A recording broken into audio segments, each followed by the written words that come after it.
ইতিমধ্যে আপনারা দেখতেছেন যে বিল্লাল ভাই উনি হচ্ছে আমাদের গরু।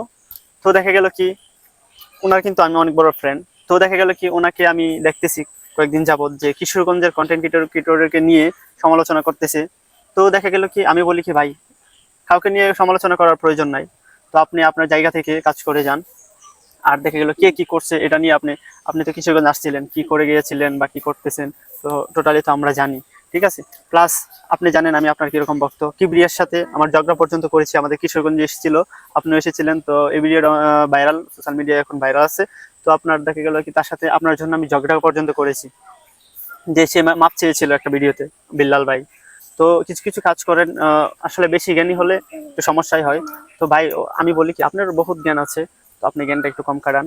ঠিক আছে, এত মেধা কাটায় না, প্রয়োজন নাই। তো দেখা গেল কি রাব্বি ভাইয়ের বিষয়ে বলছেন যে সে বাসা থেকে বের হইতে পারবো না।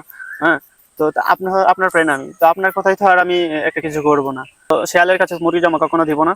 তো আপনি এই চিন্তাটা রাখেন মাথায়, যে কিশোরগঞ্জের আপনি যত বড় ফ্রেন্ডই হোক না কেন, কিন্তু আপনার কথায় উঠবে বসবে না। হয়তো আপনাকে ভালোবাসতে পারে আপনার কন্টেন্টের জন্য। হ্যাঁ। তো দেখা গেল কি আপনি ওরকম কথা আর কখনো বললেন না। হ্যাঁ। এটাই আমি আশা করি, বেশি কিছু আশা করি না। ভাই আজকের ভিডিওটা এই পর্যন্তই।